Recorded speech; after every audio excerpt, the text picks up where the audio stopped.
My guest this evening, Manish Bariyar, is a political analyst. Will be speaking on behalf of the BJP. At least his views are aligned with the BJP. Shashank Shekhar Jha, lawyer at the Supreme Court. Thank you very much. Tehseen Poonawalla is a political analyst joining us on the broadcast.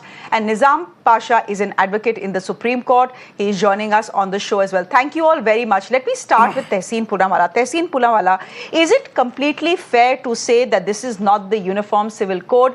This is the Hindu Civil Code. How is this the Hindu Civil Code?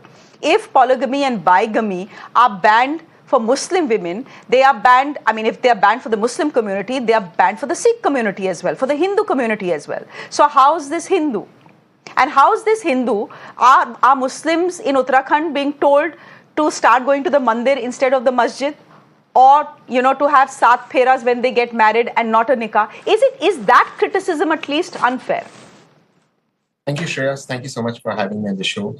No, I won't call this the Hindu Civil Code. I will call this the Uttarakhand Civil Code. It's not a uniform civil code. It's nothing uniform about this code. For one, our tribal fellow citizens have been left out of the ambit. So if the end goal is justice for women, do tribal women not deserve justice? When we talk about tribals, I'm talking about the affidavit of the present union government in the Honorable Supreme Court. The most amount of polygamy is amongst tribal fellow citizens and amongst them Hindu tribals. So then why are again tribals across the nation being kept out of this? The UCC that is being conceived across the nation.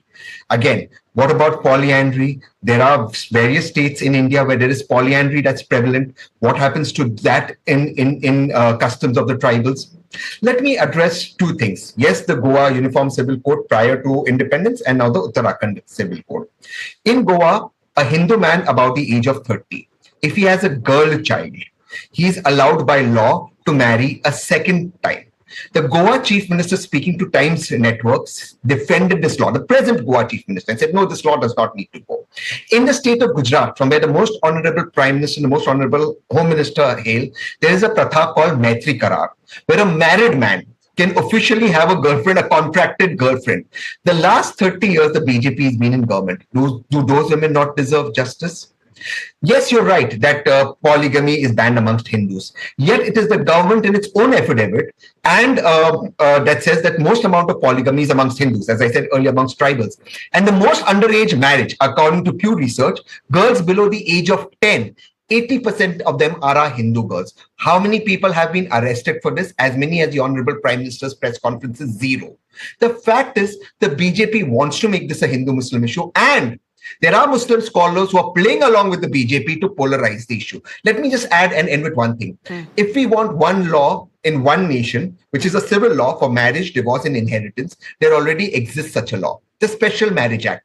From Jammu and Kashmir to Kanyakumari, from Manipur to Mumbai, there is one law in this country. Two Hindus, two Muslims, a Hindu Muslim, a Sikh Christian, what have you, can get married in that law. That law already exists. And then there's the Inheritance Act, under which you have a secular inheritance. Why are you only trying to make this perceptionally a Muslim act? Because the BJP will gain from it, and those same Muslim fundamentalists or Muslim right-wingers who will want to gain by polarizing this by this law. Why could you not amend the Muslim personal law to end a pratha of, say, polygamy in that? They don't want to do it because the end goal is not justice. Their end goal is polarization.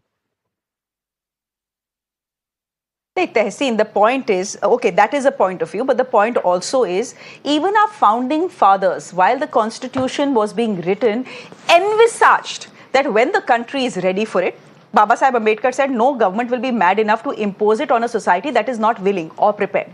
But he did say that when the country is ready, the UCC should step in, should kick in, should be implemented. What is the harm? I understand this being made a Hindu-Muslim issue क्योंकि उससे TRP आता है, हर चीज Hindu-Muslim बन जाता है हमारे देश में. But I still don't agree with you when you say that this is aimed specifically against the Muslims.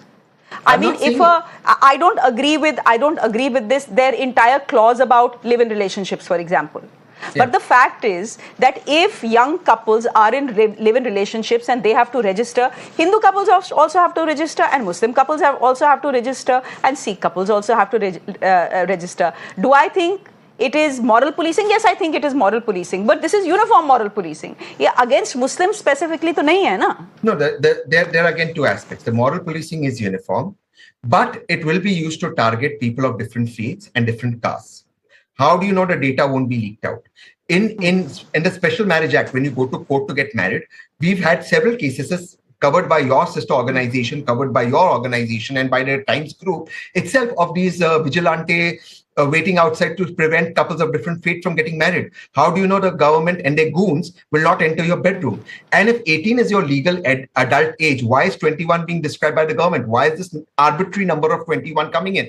And if I am 18 and above and I don't want my parents to know who I'm living with, why does the government have to intervene in that? That is the first part. Second part, I completely agree that in one nation you should have one civil code. I'm all for it. You already have it, the Special Marriage Act and the Inheritance Act. Why are you not talking about it? Third, let me quote somebody to you. Nature does not like uniformity.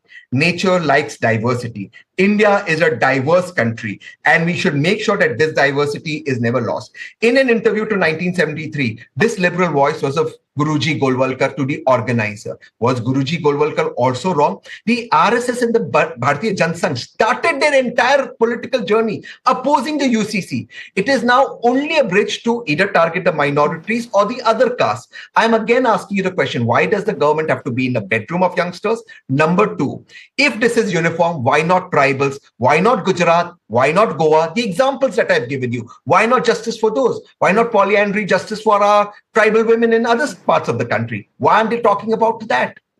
No, the Haryana and Gujarat are already saying that they'll be the next two states to implement the UCC. Question is, will they follow the Uttarakhand model as it were? We don't know. We'll wait and watch.